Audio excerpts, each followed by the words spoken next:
calculo que vamos a hacer porque estamos acá. No sé si algunos conocen lo que es PQT o PyQt. Vamos a estar viendo eso. Yo, si se fijan en el programa, estoy un poco repetido. Y fíjense que una de las charlas, esta dice inicial, la otra, la de QML, dice intermedio y la de Ninja dice avanzado. Pero en realidad están en ese orden porque la onda es que si vienen a esta, tienen la base que necesitan para entender la siguiente, que la siguiente es QML, es una parte de Qt, que les deja hacer interfaces gráficas mucho más copadas, con animaciones que no les va a costar nada de ponerse a pensar cosas raras, ni nada de ese estilo. Y la de Ninja ya es un IDE para escribir Python, que está justamente hecho con PQT. Entonces, con el contenido, digamos, de la charla, nos van preparando cada uno para la siguiente. Mi nombre es Diego Sarmentero, trabajo con Alecu también en Canonical. Y bueno, me dedico a hacer cosas con Qt, con Python ahora no tanto en el trabajo, pero sí en mi tiempo libre. Y siempre fui muy fanático de esto, así que por eso me gusta hablar. Qt es un framework que en realidad empezó hace muchos años con una empresa que creo que era Trolltech, después fue adquirido por Nokia, ahora la licencia la tiene Digia, pero es libre, o sea, se abrió para que sea de la comunidad. Pero básicamente como es un framework que es multiplataforma, o sea, tú lo puedes usar en sistemas Linux, Unix, Windows, Mac, en todos lados lo tienen para instalar. Es libre, o sea que lo pueden usar gratis para hacer sus programas, pueden distribuir sus programas gratis sin tener que pagar ningún tipo de licencia. Tiene doble licencia, digamos, porque ustedes pueden hacer cosas libres o si fueran una empresa. Yo antes trabajaba en Electronic Arts y se usaba Qt también para eso, y ahí seguramente estaban usando licencias comerciales porque a veces se tenía que tocar el código de Qt y cosas así. Cuando se habla de Qt, la gente lo que conocen o lo primero que pueden llegar a leer usualmente se refiere a lo que es interfaz gráfica usuario, ¿no es cierto? Para crear ventanas, botones, hacer un montón de cosas con eso. Es lo más conocido de Qt, pero en realidad no vamos a ver en profundidad porque nos vamos a centrar más en la parte de la UI, que es lo más copado, digamos, por lo que más se conoce. Pero ustedes bien pueden saber que en Qt tienen módulos para un montón de cosas, para hacer procesamiento de XML, de base de datos, de network, de lo que fuera. ¿Y eso por qué es bueno? Porque supongamos que ustedes están trabajando, quieren pasar de un sistema a otro, ¿sí? Y por ahí quieren cambiar de lenguaje. Si su aplicación está usando Qt, de repente a mí me pasó, yo quería hacer una aplicación que tenía en Python con Qt, la quería pasar a C++ con Qt para probar algunas cosas.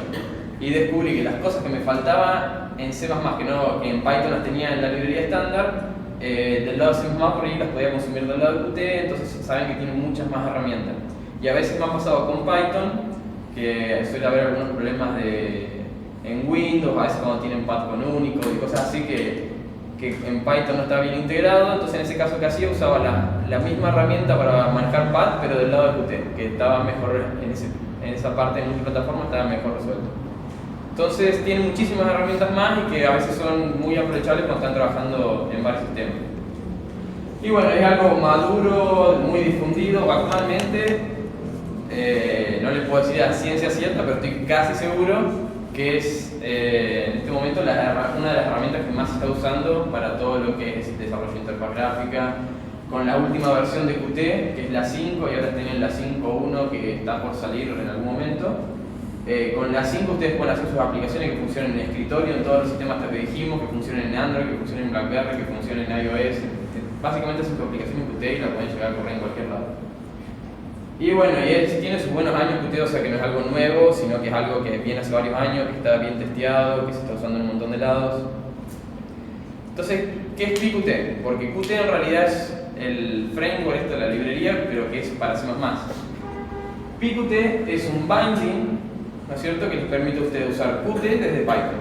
Ustedes escriben código Python, no se van a tener que poner con nada de C++, y básicamente les deja hacer al modo Python usar las mismas cosas de Qt. Lo que tiene bueno es que es una completa cobertura de la API, no es que porque ustedes están usando Python van a tener menos cosas que la gente que lo estaría usando en C++, sino que es exactamente lo mismo, no más que con la facilidad de poder hacerlo en Python. Y bueno, también tiene esto de doble licencia. PQT no está como mantenido por la misma gente que hace Qt, sino que es esa parte. Nokia cuando tenía Qt quiso que Riverbank, que es lo que tiene PQT, hicieran la licencia del LGPL que fuera libre, no comercial como la tienen. El LGPL también, para si ustedes quisieran ponerse a hacer aplicaciones comerciales que le requerirían algún tipo de cosa que es incompatible con GPL, pero si no, ustedes pueden hacer aplicaciones libres sin tener que pagar nada. Y bueno, Nokia quiso que la LGPL fuera gratis y Riverbank no quiso, entonces Nokia empezó a hacer P-Side. Se los menciono por si por ahí lo encuentran. P-Side y PQT son bastante parecidos, pero yo no les recomendaría que usen P-Side, digamos. PQT tiene algunas cosas que funcionan mucho mejor. P-Side no se ve tanto que se vaya actualizando, no sé si ya está en un proyecto que está medio muerto, no sé. Entonces, PQT en ese sentido está mucho mejor al día. Bueno, tiene muchos usuarios, desarrolladores, canales de IRC, lista de correo, aplicaciones por todos lados. Es una base sólida para otros proyectos, que básicamente hay muchos proyectos que están usando PQT y hay muchos proyectos que tenías el equivalente de C++ con Qt, que te lo hicieron el mismo proyecto en Python con PQT, digamos. Entonces, es algo que es confiable para que lo usen. Y bueno, es muy usado en dominios científicos y de visualización, esto de crear interfaces gráficas que les decía. Este es un pantallazo que en realidad esta imagen está vieja, pero no encontré ninguna nueva que me guste. Más o menos para que tengan un pantallazo bien grande de qué es lo que tiene Qt, ¿sí? Acá tienen las distintas plataformas que hablamos de las que corren. Qt como entorno como framework para desarrollo le provee algunas herramientas como para que ustedes hagan traducciones, diseñen interfaces gráficas y cosas así. Acá es donde corren, que acá tengo C++, Python y Java, pero tienen Ruby, tienen un par de lenguajes más, ¿no es cierto? Lo bueno de esto es que una vez que ustedes aprenden la API, ya sea que lo estén usando en Python o cualquier otro lenguaje, cuando se mudan a Java, C++ o lo que fuera, y se ponen a trabajar con cualquiera de los modos de Qt que hay para ese lenguaje, es automático el conocimiento porque ya la API nunca cambia, siempre que te hacen los ports a los distintos lenguajes exactamente la misma forma de usarlo. Y bueno, tienen un montón de módulos dentro de Qt para todo esto que les decía de manejo de XML, de multimedia. Ustedes pueden reproducir videos, audio, lo que fuera, conectarse a base de datos, cosas para trabajar con un OpenGL un poco más fácil, WebKit ya bien integrado, que ahora al final de la charla vamos a ver un ejemplo de WebKit justamente. Entonces bueno, antes de empezar a ponernos con lo que es desarrollo de interfaz gráfica, veamos así a grandes rasgos cuáles son los componentes principales de la interfaz. Lo primero que podemos nombrar es la GUI, que es la interfaz gráfica de usuario, que básicamente cuando ustedes están sentados en la computadora es todo lo que están viendo, digamos. Después los widgets, que es algo que lo van a encontrar bastante recurrente en cualquier toolkit gráfico. Un widget es cada uno de los componentes. Si ustedes están en una ventana, esa ventana es un widget, pero adentro, a la vez el botón que está dentro de la ventana también es un widget y el componente de texto que está ahí adentro también es un widget, o sea, cualquier cosa del UI que ustedes pueden ir desglosando, todo eso en realidad es un widget a mayor o menor abstracción, digamos, como lo estén planteando. Una cosa que me gusta muchísimo a mí de Qt, cuando digo Qt en realidad Qt y Qt es indistinto, me refiero a lo mismo. Que me gusta mucho es el tema de la herencia, cómo maneja eso. Porque si ustedes se ponen a ver, todo lo que sea un componente gráfico va a partir de QWidget, ¿sí? Si tienen un label, un componente a partir del texto, va a ser un QLabel, pero si van a fijar que ese QLabel va a estar heredando de QWidget, ¿no es cierto? Si tienen un campo de texto, va a estar heredando probablemente algún Q, scrollable area, y eso va a estar heredando de QFrame, y eso va a estar heredando de QWidget. Entonces, y tiene sentido todas esas herencias que van haciendo, entonces probablemente cuando ustedes aprendan a usar un determinado widget, si empiezan a usar las propiedades generales, cuando les toque usar otro, ustedes ya saben que la forma de setear el ancho, el alto, algunas propiedades es exactamente igual para todos, porque todo está construido en base a herencia, ¿no es cierto?, de widgets de más bajo nivel, digamos. Entonces ustedes, al aprender un par de widgets, ya van a ver que se saben parte de la API de varios otros, y ya van identificando más fácil cómo buscar las cosas. Y después, bueno, esto de eventos y señales y slots. Señales y slots lo vamos a ver mejor en un par de filminas, adelante. Pero la diferencia que quiero marcar es que Qt trabaja mucho con la emisión de señales para hacer cosas. O sea, una señal es un botón fue presionado, por ejemplo. Me avisa que se emite esa señal para que realmente. ¿Y cuál es la diferencia de eventos y señales? La señal siempre me voy a enterar después de que se produzca la acción. O sea, el usuario vino, apretó el botón, yo me entero cuando el botón ya fue presionado. No puedo hacer nada para decirle no, cancelá, al sistema decirle cancelá que no ese botón no se haya presionado. El botón ya se presionó. En cambio, los eventos yo los puedo agarrar antes de que se produzca la acción. ¿Cuál es la diferencia? Para señales ustedes no tienen que modificar absolutamente nada al objeto. Ustedes le dicen al objeto notificame cuando pase esto. Y al evento ustedes tienen que extenderlo, o sea, hacer un hijo que extienda de eso, reimplementar el método de ese evento específico que ustedes quieren escuchar y después usar su objeto, no el objeto base de usted para eso, ¿no es cierto? Igual les digo, esto lo menciono como para que sepan que si ustedes se encuentran en algún momento en la necesidad de quiero enterarme antes de que pase esto, existe la posibilidad, no suele ser muy usado, pero sepan que existe y esa es la diferencia entre eventos y señales. Cambio las señales, esto que yo les decía, Qt está lleno de señales para todos los objetos, no solamente las cosas de interfaz gráfica, sino si ustedes trabajan con hilos en Qt, pueden decirle avísame cuando este hilo termine, o ustedes pueden hacer objetos que emitan sus propias señales, ¿no es cierto? Entonces es una forma de decirle objeto avísame cuando hagas tal cosa, ¿no es cierto? Entonces no es que el objeto ese tiene la responsabilidad de llamar a mi función, ¿sí? Él no necesita conocerme, no le tengo que decir cuando hagas esto, haz esta llamada, esta función, sino que directamente yo le digo, me conecto a que cuando vos hagas esto, yo me voy a enterar y voy a ejecutar tal cosa. Y básicamente funciona así, ustedes tienen distintos objetos que pueden estar emitiendo distintas señales y ustedes los van a estar conectando a fragmentos de código, que en Python básicamente es el nombre de una función que ustedes le digan. Tengo una pregunta. Sí. Básicamente la diferencia sería entre señales y eventos. Sería que el tema de los eventos es como que tu método o tu función va a escuchar y el otro sería que tu método o tu función te avisa. No, la señal es como si vos estuvieras escuchando, sí. Pero el evento no. El evento vos tenés que reescribir ese método. ¿Se entiende? El método que procesaba el evento del objeto base, vos lo tenés que reescribir y agregar la funcionalidad nueva. Entonces, vos estás metiendo ahí qué es lo que querés que se haga, ¿sí? Pero no es como que el otro ya no pasa a ser responsabilidad del objeto que quería enterarse de eso, sino que ahora pasa a ser como una especie de responsabilidad del objeto que está generando el evento. ¿Sí? Uno es el objeto de un tercero que quiere escuchar a este objeto quiere escuchar, digamos, a este cuando pasa algo. Y ahora con un evento es el que va a decidir qué pasa cuando hace eso. ¿Sí? Fíjate, las responsabilidades están como en lugares distintos. Y usualmente, y con la señal no necesitas modificar el código de ese objeto, y con el evento sí necesitas modificar el código. Entonces, un toque más. Y ustedes pueden tener que los objetos emitan muchos tipos de señales, ¿sí? Y no necesariamente tienen que conectar, por ejemplo, este objeto a una función, sino que este señal a una función, sino que esta señal puede estar conectada a muchas funciones de muchos objetos distintos, ¿sí?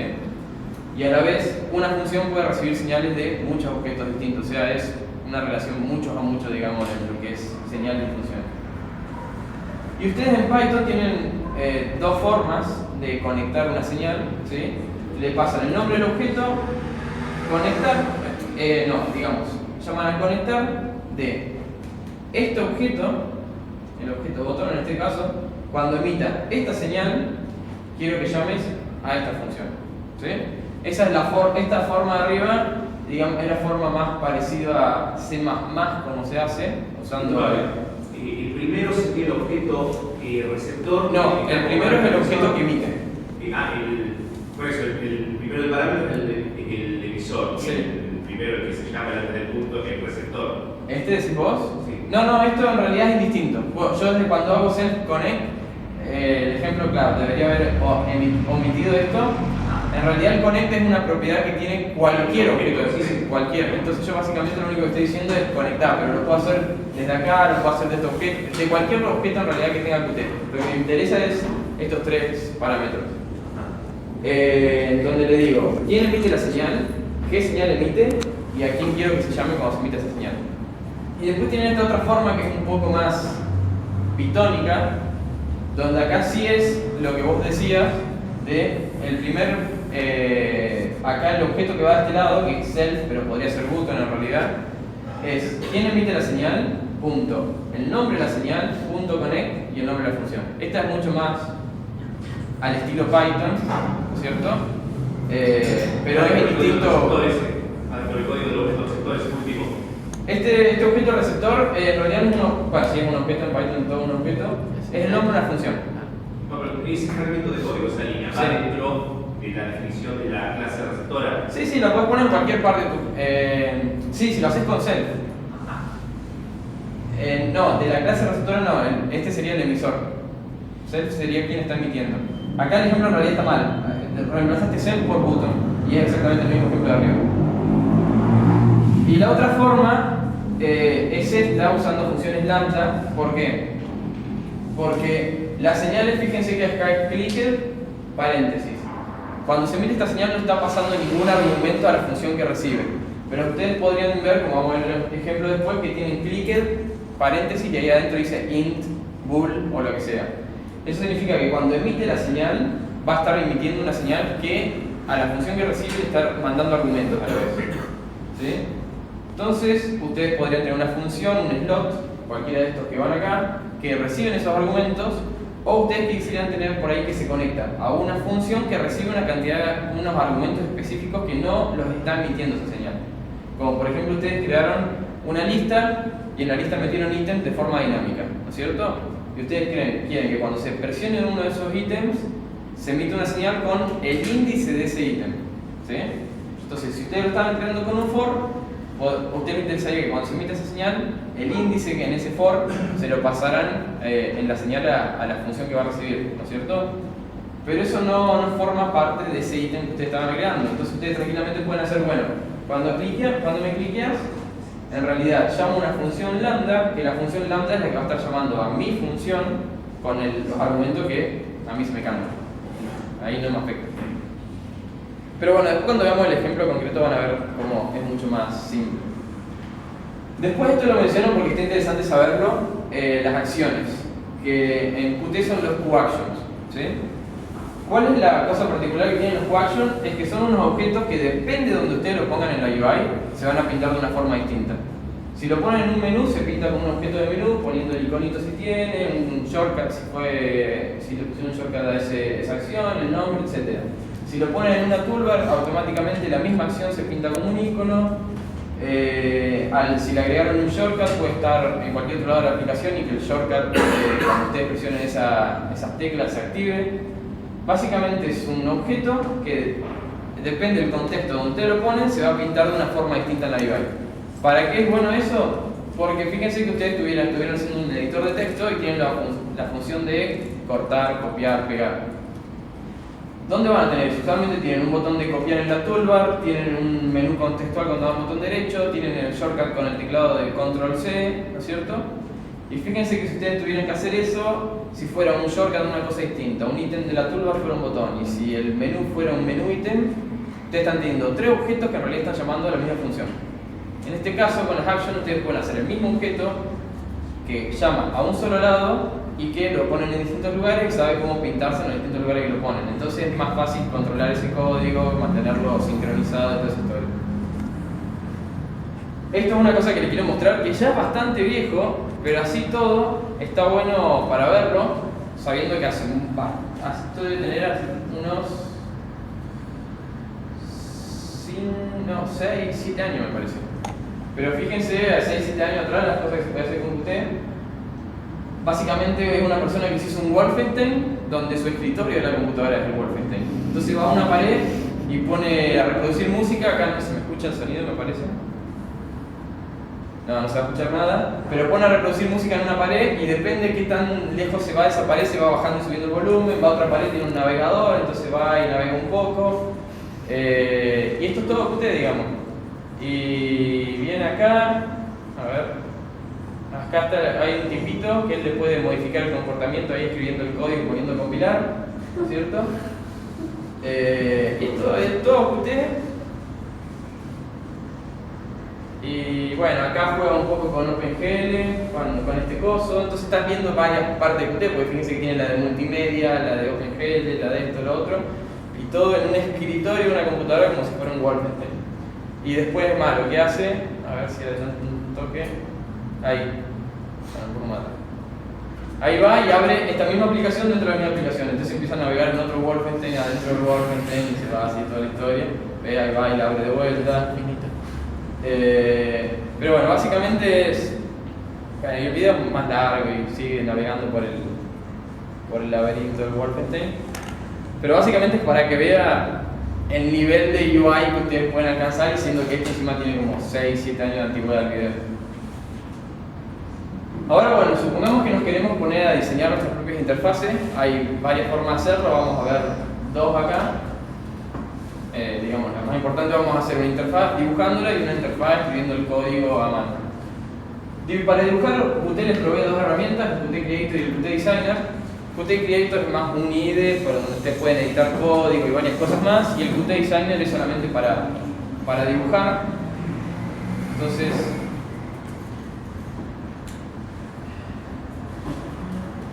vamos a crear un widget. Al widget este le vamos a arrastrar, le vamos a poner un botón, un checkbox y una lista. A la lista le vamos a agregar un par de ítems. Y en el Qt Designer, si ustedes quieren, les deja renderizar cómo se vería esa ventana, ¿no es cierto? Entonces yo puedo venir acá e interactuar con las cosas, presionar eso, el botón. Obviamente no va a hacer nada esta ventana, pero yo una cosa que podría hacer es, fíjense abajo a la derecha, tienen el signo del slot editor. Ustedes puedan decir el sender, ¿sí? ¿Quién emitiría la señal? En este caso le digo el botón. Quiero que cuando se emita la señal de clic, el que lo va a recibir es la ventana y va a ejecutar el slot, la función de close. Entonces fíjense acá en el mismo designer, donde yo solamente arrastraba los componentes, ya puedo meter una lógica muy básica de interacción de los componentes. Fíjense, sigo presionando todo acá y cuando apriete el push, el botón, se va a cerrar. ¿Sí? Es algo recontra básico. Pero, ¿para qué le sirve esto, por ejemplo? Vamos a ver, un toque la letra.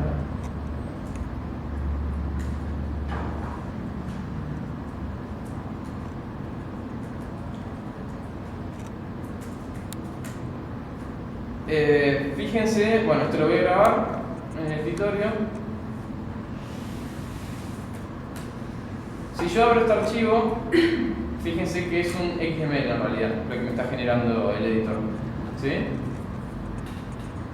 Una cosa que está interesante es que por ahí ustedes están leyendo la documentación, hay algo que no entienden bien cómo se conecta, cómo funciona, cómo se accede a esa propiedad, lo que sea, pero en el designer la ven re simple. Que ustedes quisieran saber cómo se hace eso en código. Una forma de hacerlo, pueden venir acá al designer, configurar las cosas que como ustedes quieren configurar, y después van a la consola y usan una herramienta que se llama Viewing y le dicen que a main.ui se los transforma a código Python. Entonces ustedes pueden venir acá y les muestra el código Python que estaría generando eso. A veces un código Python un tanto rebuscado, el mapeo del designer a ese, si lo escriben a mano le quedamos corto y cosas así, pero bueno, es fácil para buscar por ahí cómo se hacían algunas cosas. Entonces bueno, esa es una forma en que ustedes pueden fácilmente, ¿viste? Esto que está pasando en el designer, qué es lo que está haciendo realmente a nivel código. Después, bueno, vamos a usar esa UI para levantarla realmente en un programa Python. Entonces,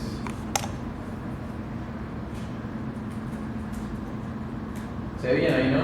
Sí. Tengo mi programa, importo la librería de Qt. Y ahora, cuando ustedes están haciendo aplicaciones gráficas, usualmente, si no tuvieran un loop que hace que esté todo el tiempo corriendo, la ventana se abriría y se cerraría, ¿cierto? Ustedes cuando están haciendo aplicaciones gráficas siempre necesitan que haya algún loop de aplicación, que es lo que mantiene a su aplicación viva hasta que ustedes cierren la última ventana. En Qt ese loop es al crear un QApplication, ¿sí? Y ahora voy a crear, por ejemplo, mi ventana. Y acá le paso el main.ui, le digo que se muestre y ahora engancho el sysexit de Python a la ejecución del WebApplication. Grabo este archivo también en el escritorio, así queda junto con el otro. Y si ahora lo ejecuto, me va a fallar. Me está faltando importar. O sea, la generación de código Python la hace el programa también. Sí, fíjate que en realidad ¿Solamente así o en otras dos opciones? vos tenés dos formas de usar el punto .py. Yo te mostré el otro que se generaba el punto .py como para que vos puedas buscar esas cosas. Usualmente tenés dos formas de usar el UI. Tenés la que estamos haciendo acá, donde vos levantás directamente el UI en memoria, y después tenés otra que muchos usan, calculo por cuestiones performance y cosas así, donde cuando vos vas a distribuir tu programa hace que se compilen todos los puntos UI, se generan los puntos .py, eso como recién, y ahí creas una clase que hace un setup UI pasándole ese punto .py, toda una historia, y después está la otra forma que vamos a ver en el ejemplo final de cómo escribir una interfaz completamente a mano.